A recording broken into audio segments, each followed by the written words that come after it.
Bien. Merci pour respecter les horaires et que vous ayez le temps de ce verre. Je vais conclure en 1 minute. D'abord, remercier infiniment tous ceux qui ont participé au cours de la première partie de l'Institut Santé, nos grands témoins et nos personnalités politiques en ces temps extrêmement chargés et tendus. C'est long d'écouter tout le monde, c'est long, mais sans ça, je ne pense pas qu'on puisse parler d'une quelconque recherche de consensus ou pas si on n'écoute pas l'ensemble des sensibilités. Juste en conclusion, je dirais que on n'est pas loin, société civile, Institut Santé, je pense qu'on n'est pas les seuls à essayer de travailler là-dessus, mais à faire un peu tout ce qu'on peut faire en vue d'essayer de faciliter la réforme. Ce que l'on pense à l'Institut Santé, c'est que dans 5 ans, ça sera trop tard. Dans 5 ans, ça sera trop tard. Pourquoi ?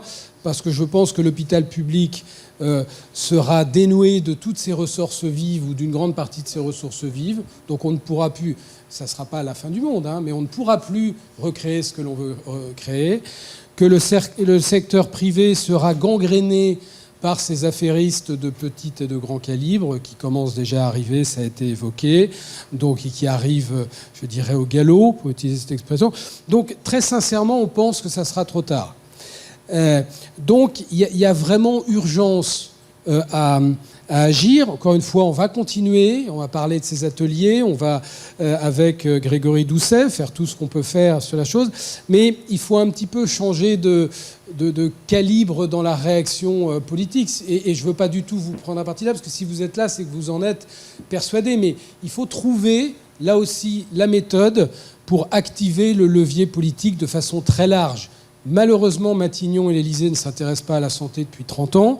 Donc, mais la bonne nouvelle, ça a été dit par Boris Vallaud, c'est qu'on est dans une nouvelle forme de parlementarisme où vous avez un pouvoir que vous n'avez probablement jamais eu. Donc je pense qu'il faut agir. Je finirai sur la méthode. On a sur une méthode très française, qui est en fait la démarche cartésienne. René Descartes, il y a 400 ans, écrivait ce discours de la méthode qui l'a rendu mondialement et éternellement célèbre. Je dis juste quelques mots sur l'entrée du livre, vous allez voir qui est très simple mais que je trouve intéressante. Il dit que le bon sens est la chose du monde la mieux partagée, car chacun se sent si bien pourvu que même ceux qui sont très difficiles à satisfaire d'autre part n'ont point coutume d'en demander plus qu'ils n'en ont.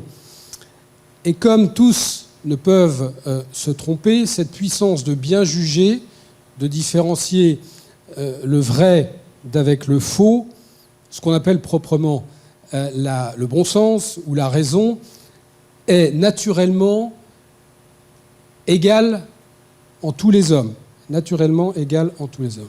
Et que la diversité de nos opinions, qui ne vient pas du fait que les uns sont plus raisonnables que les autres, vient du fait que nous conduisons nos idées par diverses voies et que nous ne considérons pas les mêmes choses. Car il ne suffit pas d'avoir l'esprit bon, mais il faut savoir l'appliquer bien.